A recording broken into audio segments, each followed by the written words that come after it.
Good afternoon, class 6. See, let's discuss the answers of the revision test which you have given from chapter 3 and chapter 4. First one was state the SI units of the following. Now, some of you have written definitions, but I have asked you to give the units, not definitions. Okay, that means I haven't asked you what is length, what is mass, what is time, but I have asked you what is the SI unit of length, mass, time, area and force. So, length, the SI unit is meter.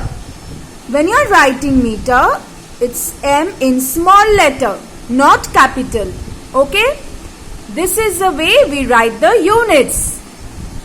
M is in small letter, not capital. In abbreviation also, M is in small letter, not capital. Mass, kilogram, K in small letter. And when you are writing in short, it's kg. Some of you have written K. No, that's wrong. Kilogram is kg. K small letter. Notice K small letter. Time, second, S small letter.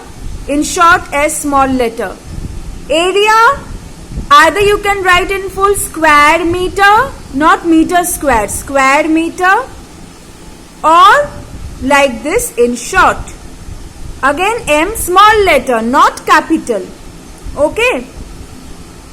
When you are writing the unit of force, Newton, N is small, but in short, when we write, then in capital. Then if you write like this is wrong. Okay, why? Because Newton is the name of a famous scientist. So the unit which is named after any scientist, then we use that. When we write in short, we use the capital letter. Okay. Otherwise, N small letter. When you are writing in full, N is small. Don't write like this. Okay. Write like this or this. Okay. Next is answer the following in 1 or 2 words. How many fundamental physical quantities are there? 7. 7 fundamental physical quantities. You have confused. Some of you have written 2. That means you are thinking as how many physical quantities are there. If I ask you how many physical quantities, then 2. Fundamental, derived. But I have asked you how many fundamental physical quantities? 7. I have made you write in the class also. Express 52.5 meter in centimeter. So what will you have to do? Multiply 100, right? So, again another shift to the right. So we get it 5250 centimeter. Don't forget to mention the unit. If you only write up to this, marks will be deducted because it's a physical quantity and it will always have a magnitude as well as a unit. So don't forget to mention the unit. Next, name the device used to measure mass. This you all know, beam balance. Name any one method to reduce friction. Anyone, you can write providing wheels or ball bearings. You can write oiling or lubricating. You can write polishing or streamlining. Not streaming. Some of you have written streaming. It's streamlining.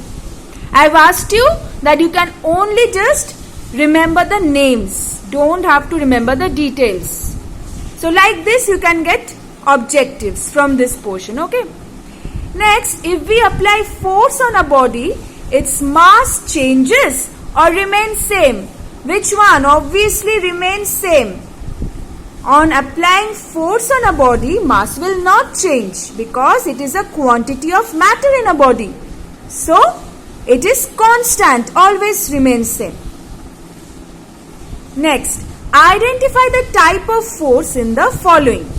Okay, I am rolling a ball on the floor and after some time, the ball will come to a stop due to some force which is trying to oppose the motion. Which force tries to oppose the motion of one body over another body? Which force? Frictional force. So that means you can identify the force. Which force is this? Which force am I speaking about? I am speaking about the frictional force. Okay, this is your answer. Now next you had define length and mass. So when you are writing length, you have in the book, and I have also made you write in the class, it is the straight line distance between any 2 points, right? You can also mention its SI unit is meter. Mass, the quantity of matter present in an or content in an object. You can also mention the SI unit is kilogram or kg. Okay. Next is state 2 advantages and 2 disadvantages of friction. So you have this in your book. See, these are the advantages of friction. You can write any. I think I have asked you to write 2, so write any 2 advantages. Now, some of you have written points from this. No, this is the ways of increasing friction. Advantages is that, and disadvantages is from this section. Okay, don't get confused. You have the heading in your book, and I've asked you, I've also made you write in the class also these answers. Next you had state 2 effects of force along with 1 example each. Remember, we have done this, we have done all the effects. 1, 2, 3, then 4, then 5. All the 5 effects we have done. Along with examples also. We have practiced this a lot. I've given you homework also. So, some of you have written the effects but forgot to give the examples. Learn the examples. We have done plenty of examples in the class. Okay. Then you had the question, what are the features of an accurate beam balance? This also remember. This also we have done in the class. This answer. I've made you write. I've written this answer for you. So, both the pants must be of equal mass. Don't write both the pants must be of equal length. Okay. Arms must be of equal length.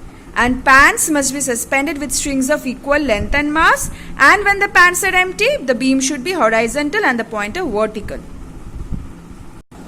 Now the last one was, I am trying to roll a trolley bag on its wheels. So, the frictional force between the wheels of the trolley bag and the ground is rolling frictional force or sliding? Rolling, because I am rolling the trolley on its wheels. So, it's a rolling frictional force. If I slide the trolley, then it's sliding frictional force. Right? What type of frictional force is rolling frictional force? It's a kinetic or static? Kinetic, because it's acting when the two bodies are in motion. Static friction means when the body has not started to move yet over another body. Then the friction acting is a static friction. So kinetic friction is of 2 types. We have learned rolling frictional force and sliding frictional force. So this is the answer.